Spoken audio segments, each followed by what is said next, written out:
kalau fungsi yang hiperbola, oke, kalau fungsi yang hiperbola yaitu di mana fungsinya itu tadi bukan bentuk kuadratik, tapi bentuknya adalah suatu pecahan. Nah, kalau bentuk ini pun sama halnya dengan bukan berbentuk garis lurus ya. Biasanya tidak garis lurus. Ini adalah bentuk-bentuk yang non-linear. Nah, untuk fungsi penawarannya pun sama, ada dua juga yang akan diterangkan yaitu fungsi kuadrat dan fungsi yang bentuknya adalah hiperbola.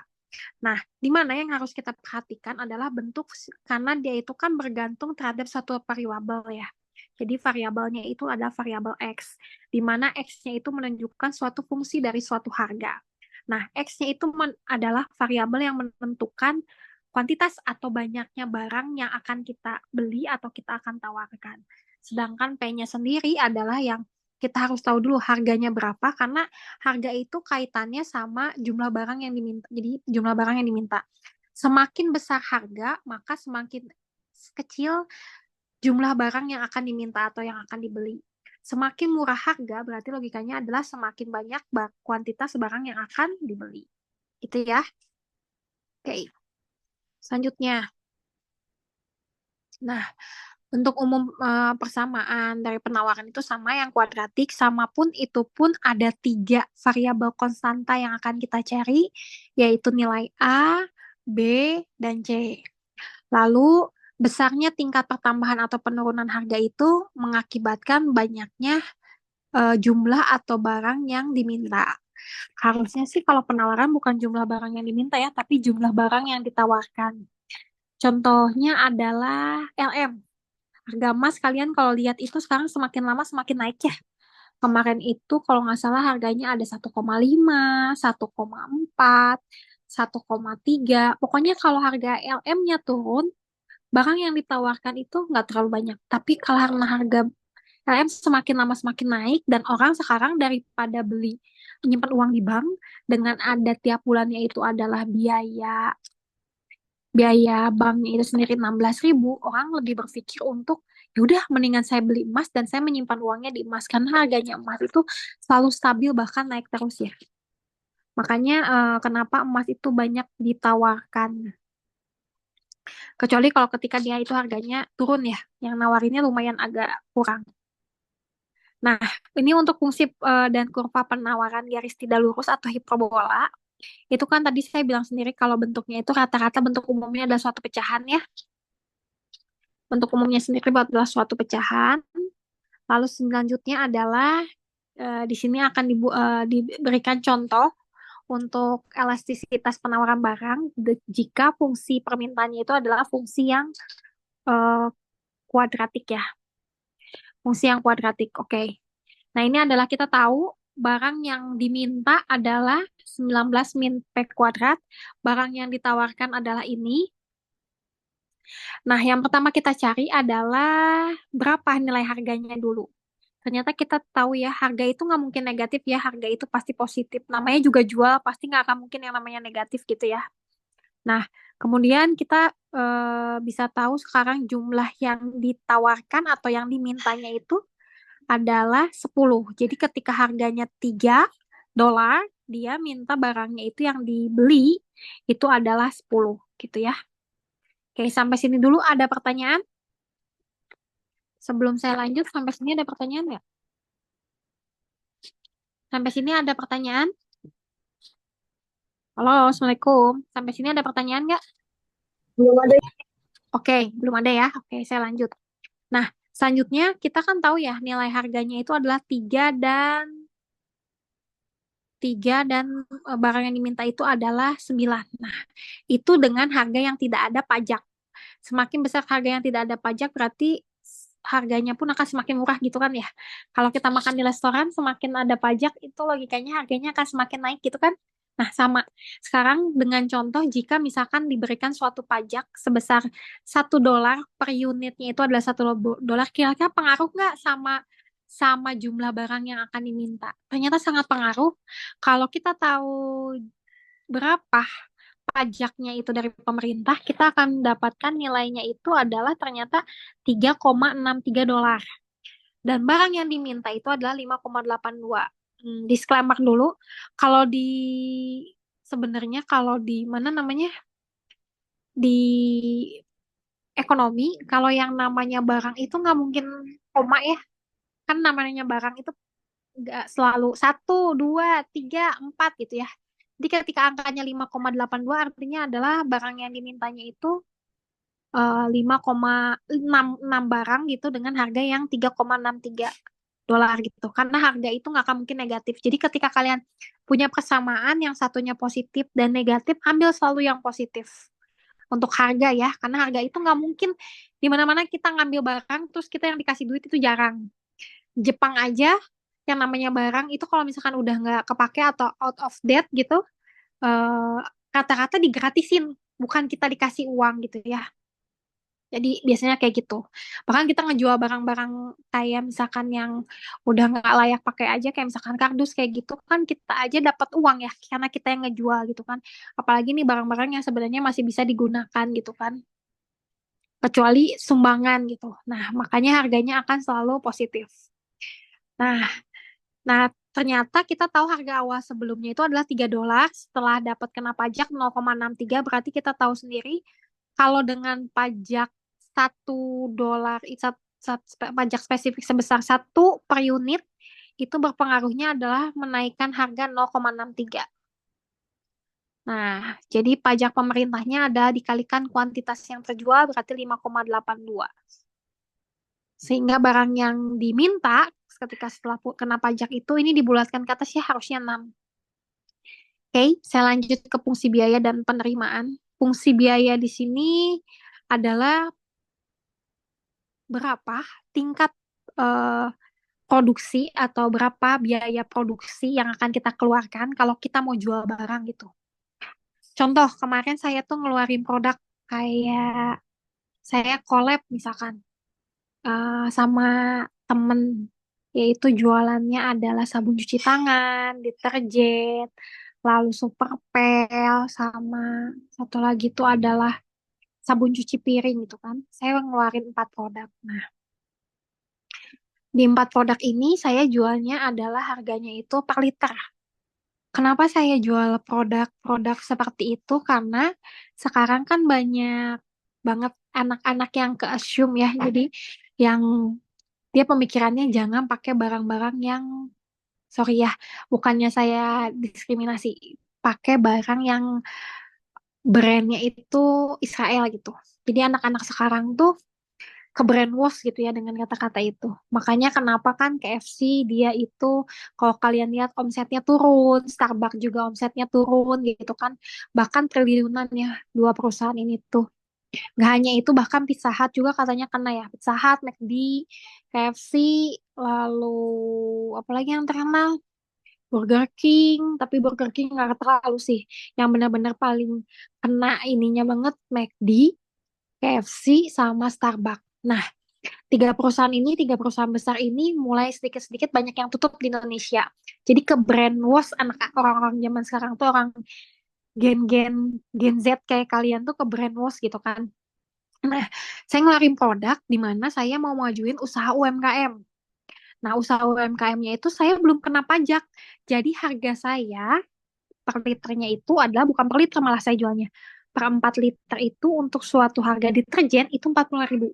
Sedangkan kalau kalian beli kayak di Alfamart atau nggak Superindo terdekat, itu harga deterjen dengan 620 mili aja 13.000. Bayangkan berarti kalau misalkan saya jualnya 4 liter, berarti kalau gitu saya sekitar 6,5 ya. Jadi 13.000 dikali 6 itu sekitar berapa? 78.000 ya. Saya jual 45.000, 78.000. Berarti kan ada selisih harga 32.000 ya.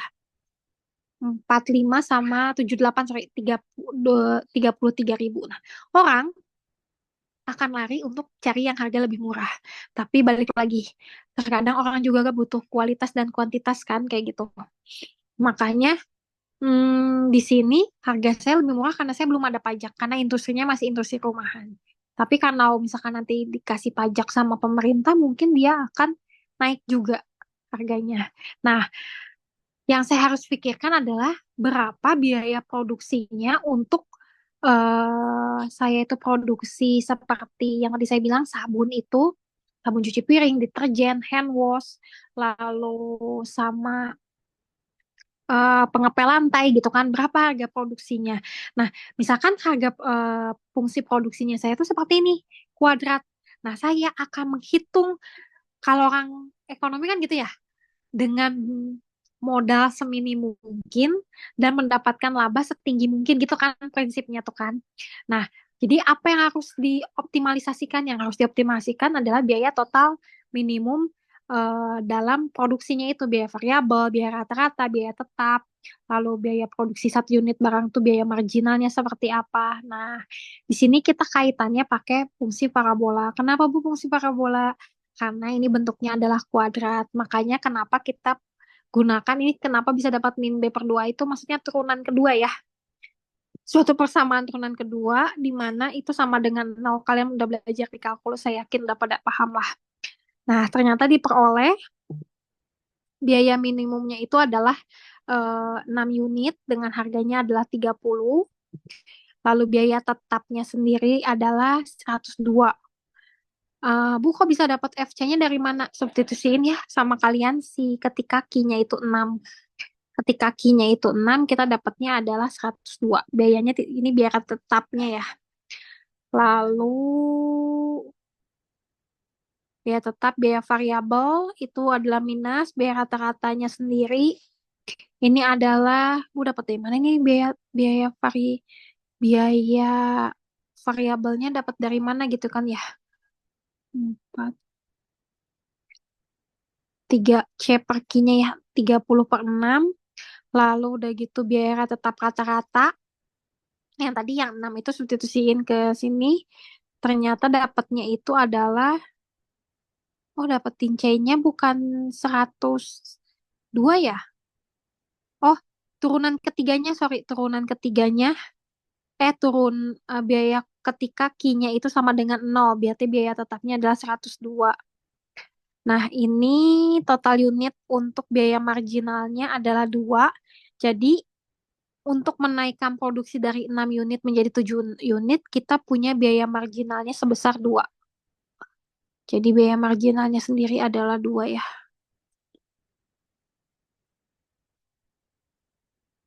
Ini kan turunan pertama, kita dapat C-nya 30. Biaya rata-rata adalah C per Q, betul. Ini minus 72 ketika nggak ada konstantanya, betul. Hanya biaya variabelnya saja. Biaya tetapnya adalah konstantanya dibagi Q, betul. Q minus 12. Delta C berarti perubahan ya. Dari 32 min 30 kalau satu unit barang. Bu dapat dari mana itu 32? Substitusi 7, 7 ya, 2 kali 7 kuadrat min 24. Oke. Ini ya, 2. Yang ada penambahan itu kan berarti 49 min 24 kali 7 ditambah 102 ya ini. Ini biaya tetap, ini bukan sorry, biaya kalau misalkan ada kenaikan satu unit menjadi 7 unit. Nah, tapi kalau misalkan saya mau naikinnya 8, berarti 2 dikali 8 kuadrat ya. 64 min 24 kali 8 ditambah 102. Jadi tergantung yang diminta ya, berapa ya itu ya. Oke, sampai sini dulu ada pertanyaan. Apakah cukup jelas atau ada yang mau ditanyakan? Halo, cukup jelas? Cukup jelas. Cukup jelas, Bu. Oke, oke. Oke. Nah, ini untuk contoh yang tadi selesai. Nah, ini sekarang fungsi penerimaan. Kalau ini dia bentuknya bukan kuadrat ya, ini mah biasa. Dia mintanya adalah persamaan penerimaan total, kemudian besarnya penerimaan jika produsennya mampu menjual 200 unit. Oh, ini tinggal substitusi aja ya, dia 200 unit berapa? Apabila kenaikannya menjadi 250 unit, tinggal substitusi juga. Ternyata harga kenaikannya itu adalah dari 120.000 ke 131.250. Jadi MR-nya 225. Oke. TR maksimumnya tadi turunan ketiga itu yang saya bilang 300. Jadi TR maksimumnya adalah ketika substitusi biaya totalnya itu adalah untuk 300 barang yang akan diproduksi. Jadi biaya totalnya untuk produksi itu ada 135.000. Itu ya. Pokoknya kalau marginal itu adalah selisih antara biaya yang diminta dibagi dengan barang yang akan dibanyaknya barang yang akan diproduksi. Kalau ini soalnya untuk yang apa namanya? Untuk yang garis lurus. Nah, sekarang kalau soalnya sendiri adalah kuadrat. Kalau soalnya kuadrat seperti ini, biaya penerimaan total, lalu kita tahu biaya produksinya ada 0,25. Ini kita harus cari dulu keuntungannya. Hitunglah keuntungan perusahaan ini jika dihasilkan dan terjual barang sebanyak 10 dan 20 unit. Setelah kita samakan, selanjutnya kita dapat P-nya sendiri ini. P-nya itu untuk menghitung keuntungan. Lalu kita substitusi ketika nilai jumlah yang akan kita produksi 10 unit. Lalu 20 unit itu adalah kita dapatnya rugi. Jadi daripada produksi semakin banyak, mendingan produksinya nggak usah terlalu banyak ya. Biasanya barang apa yang kayak gini? Kalau ada yang tahu nggak? Pokoknya semakin dia itu banyak diproduksi, bukannya semakin untung, tapi semakin rugi aja. Ada yang tahu nggak? Ada yang tahu nggak? Barang ekonomi yang semakin banyak diproduksi itu bukannya semakin untung, tapi semakin rugi. Contohnya apa? Semakin banyak diproduksi loh ya. Semakin banyak diproduksi itu bukannya untung, tapi malah rugi. Oke. Jadiin contoh ya. Carilah contoh barang. Carilah. Ini jadiin tugas. Contoh barang jika dan hanya jika semakin banyak diproduksi, itu biaya produksinya malah mengakibatkan kerugian. Cari contohnya ya, dan kalau bisa beda-beda ya. Terus gunakanlah teori ekonomi, kenapa bisa seperti itu, yang sudah kalian pelajari. Sampai sini jelasnya untuk tugasnya. Saya minta dikampulinnya hari Jumat ya, jam 8 pagi. Halo, ada pertanyaan? Belum ada Gimana? belum ada Oke, berarti jelas ya sama tugasnya ya, kalau gitu. pertanyaan. Berarti jelas ya sama tugas yang saya berikan ya. Oke, kita masuk ke bahasan baru. Bahasan barunya itu adalah tentang limit. Jadi, eh, limit itu di matematika ekonomi itu kegunaannya untuk apa sih gitu? Kenapa kita harus belajar tentang limit juga di ekonomi? Padahal kan ekonomi sendiri nggak ngomongin teori limit ya, maksudnya kenapa kok tiba-tiba nyambungnya ke limit gitu? Jadi ternyata di ekonomi kita sangat membutuhkan yang namanya fungsi-fungsi dasar kalkulus, yaitu teorema limit, lalu sebelumnya juga kan ada limitnya sendiri kan ada banyak hal ya. Ada yang kalau misalkan adalah turunannya seperti apa gitu. Maaf, maaf, maaf, maaf. Ini masih ngeluarin ini nggak? Slide nggak? Halo? Ini masih share screen nggak? Maaf. Masih Masih, terlihat. Oh, oke, oke, oke. Nah, limit ini bisa kita mendekatinya dari suatu variabel, yaitu X menuju suatu titik atau suatu konstan tertentu, atau bahkan menuju titik nol, atau bahkan menuju tak hingga atau minus tak hingga. Jadi, limit ini adalah fungsi yang mempunyai dua kemungkinan. Ada jika limitnya adalah suatu konstanta atau tidak ada dan tidak boleh. Jadi kalau di sini itu kegunaannya limit di ekonomi itu kita tuh digunakan untuk menganalisis kira-kira kalau misalkan kita beli ini perlu atau tidak. Lalu kira-kira kalau misalkan kita tuh melihat barang itu dari sisi kan kalau kita beli barang pasti ada pertimbangan kan ya. Itu sifat dasar manusia lah. Kalau kalian memilih suatu pilihan juga pasti ada pertimbangan. Ini lebihnya apa ya? Ini kurangnya apa lah ya? Nah, sama halnya dengan di ekonomi juga. Di ekonomi juga sama. Ini lebih dan kurangnya apa? Makanya kalau misalkan kita mau membeli barang atau kita mau menganalisa kira-kira barang ini perlu atau tidak kita produksi, Nah, kita perlu ada analisis. Analisisnya biasanya selalu dibilangnya kalau bahasa ekonominya ambang batasnya berapa nih, ambang batasnya berapa nih. Terus kadang-kadang orang-orang ekonomis kalau ngomongnya BP-nya gimana, BP-nya gimana, masuk nggak kira-kira gitu kan. Nah, ini yang kita lihat cara mereka menganalisis itu ternyata menggunakan matematika yaitu adalah dari batasannya sendiri yaitu limit. Jadi limitnya sendiri betul nggak kalau misalkan kita mau harganya segini dari sisi sebelah negatifnya ini gimana ya kurangnya? Kalau misalkan dari sisi yang positifnya itu gimana ya ini lebihnya gitu. Sampai kita misalkan berkesimpulan adalah oh ya ini harga harga yang optimal untuk kita keluarkan dalam menjual suatu barang sehingga kalau misalkan kita produksi tambah banyak itu nggak rugi tapi tetap untung. Nah, makanya kenapa di sini perlulah belajar tentang limit. Saya nggak bahas lebih jauh tentang kaidah-kaidah limit lalu karena saya berharapan saya kalian sudah pelajari di eh, kalkulus satu ya, harapannya saya. Jadi karena sudah dipelajari di kalkulus satu, saya nggak akan ajarkan lagi tentang kaidah-kaidah limit kecuali kalau misalkan fungsi limit pecahan. Nah, Bu ini fungsinya buat apa sih? Kalian kalau ngomongin pecahan tuh kaitannya sama asimptot bukan sih? Asimptot tegak atau asimptot datar biasanya.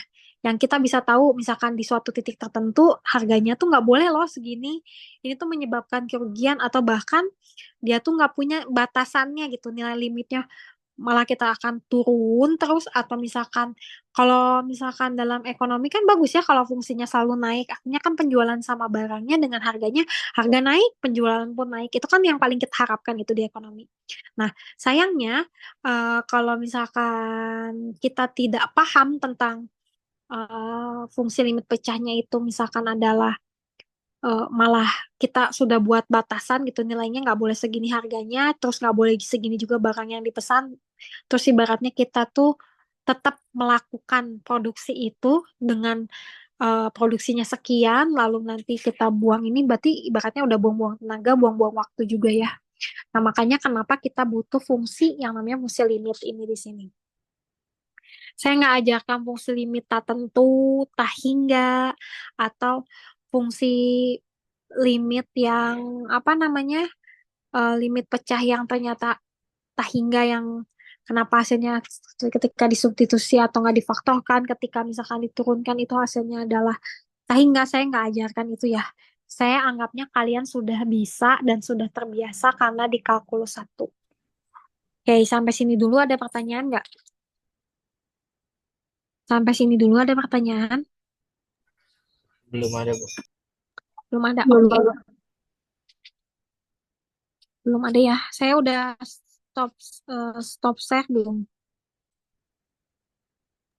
Sudah, Bu. Oke, bentar ya. Saya mau jelasin kaidah. Pokoknya, Bu, kenapa kita belajar limit? Iya itu, supaya nanti kalau misalkan kita bikin suatu grafik yang kuadrat, atau misalkan grafiknya itu hiperbola, kita tahu batasan mana yang namanya asimptot tegak, asimptot datar. Udah belajar kan asimptot tegak, asimptot datar gitu kan? Jadi kira-kira kurvanya lewatnya kemana gitu, dari suatu harga sama apa. Bentar ya, saya keluar dulu ya. Ini kayaknya mulai nggak stabil deh, bentar-bentar.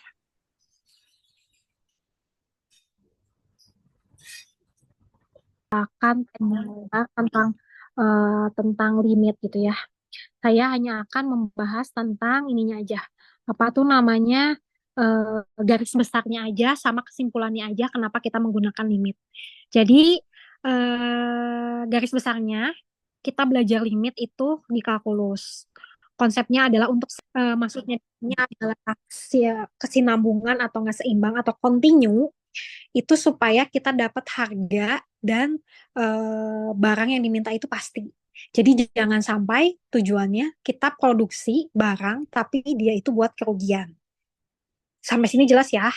Nah, lalu limit-limit fungsi itu sendiri kan sesuai dengan teorema kalkulus jika suatu barang harga atau enggak barang mempunyai harga X gitu, mendekati suatu harga tertentu misalkan itu bisa sama dengan harga itu atau misalkan bisa di harga itu adalah terdefinisi atau ada harganya jika dan hanya jika yang pertama adalah fungsi dari suatu kuantitas barang tersebut ada, lalu limitnya pun ada, lalu limitnya harus sama dengan fungsinya tersebut. Ini mah udah garis besar di kalkulus. Jadi saya yakin semua sudah dipahami oleh kalian tentang prinsipnya limit. Oke?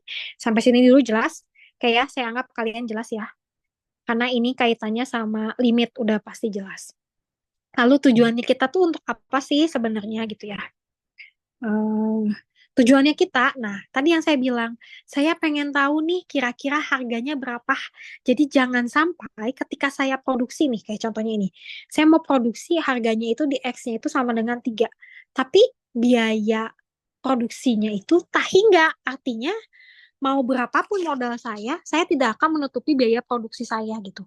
Kalau saya produksinya adalah 3 buah gitu.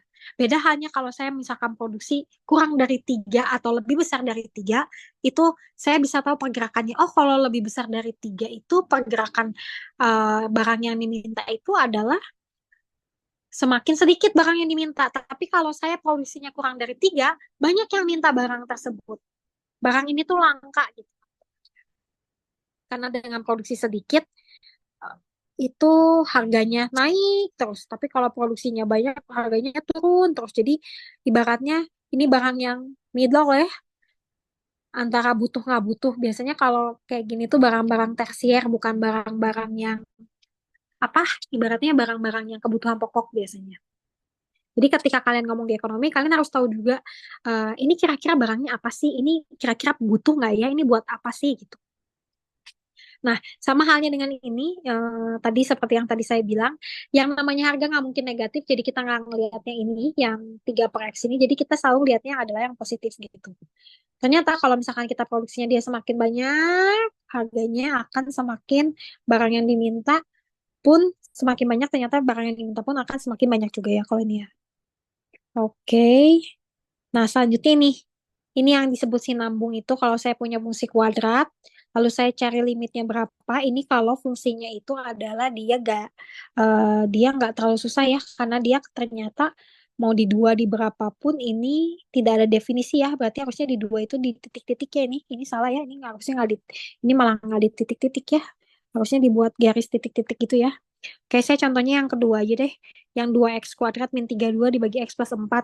Ini kesinambungannya ketika x-nya min 4, terus ketika kalian substitusi, ternyata saat di 4 itu, min 4 itu dia tak terdefinisi. Artinya dia nggak boleh dari negatif itu ya, yang tadi saya bilang. Nah, berarti kalau kayak gitu, karena nggak boleh, dia dibatas-batas ini. Ini kayak fungsi tangga ya. Kalian udah belajar juga ya di kalkulus fungsi tangga. Nah, penerapan secara ekonominya gimana? Oke, penerapan secara ekonominya berarti kita harus cari nih bisnis apa yang produksinya itu semakin banyak kita produksi tapi semakin untung. Jangan sampai semakin banyak kita produksi biaya produksinya besar tapi barangnya pun sulit untuk dijual. Nah, contohnya adalah kita harus tahu dulu nih pajak-pajak. Kayak contohnya adalah kendaraan. Kendaraan itu sekarang kan kebutuhan ya tersier sebenarnya ya, kebutuhan yang orang beli, tapi kadang-kadang orang kalau misalkan nggak butuh-butuh amat ya kendaraan bukan yang utama. Tapi di zaman saat ini kayaknya kendaraan yang utama, apalagi ketika kena COVID ya. Jadi sekalipun banyak Grab atau banyak ojol atau Grab car atau misalkan transportasi umum yang lebih baik, ternyata lebih baik juga kalau misalkan kita tuh punya kendaraan sendiri ya. Nah, makanya dihitungnya dari gaji. Ketika kita punya gaji 3 juta per bulan, mungkin nggak kita punya kendaraan? Oh, mungkin kalau kendaraannya motor. Kalau misalkan punya gaji 3 sampai 6 juta, mungkin nggak kita. Jadi kita sendiri yang menghitung kira-kira uang yang kita hasilkan tuh bisa nggak misalkan beli untuk mobil atau nggak beli untuk motor gitu ya. Karena minimal sekarang punya satu kendaraan, entah mobil, entah motor, yang penting ada gitu ya kalau zaman sekarang. Oke, nah ini akan dilihat ternyata dengan pajak yang semakin besar ya bentuknya adalah seperti ini ya, kayak fungsi tangga gitu ya. Wah, jadi akan semakin susah juga nih untuk beli gitu ya. Oke, tugas kalian di bahasan yang kedua tentang limit ini, saya mau kalian buat suatu fungsi, kalian bikin sendiri fungsinya. Mudah-mudahan tiap ini beda ya. Fungsinya bikin sendiri di mana dan kemudian cari barang seperti apa yang menginterpretasikan fungsi kalian itu. Harapan saya, fungsi dan contoh barang yang akan diberikan kepada saya untuk tugas itu berbeda-beda ya. Jangan ada yang sama gitu. Jadi kalian berpikirnya lebih kreatif lagi dengan segini kira-kira barang segini dibeli atau enggak, lalu diproduksi atau enggak, lalu dengan pajak yang segini kira-kira ada orang yang beli atau enggak. Saya harap kalian bisa buat ya. Ini udah masuk bab 6, jadi sepertinya sekali lagi saya pertemuan besok, mungkin minggu ini kita bisa UTS ya. Mudah-mudahan besok kita bisa ketemu ya, pagi-pagi lah insya Allah. Itu mungkin dari saya. Terima kasih ya. Assalamualaikum.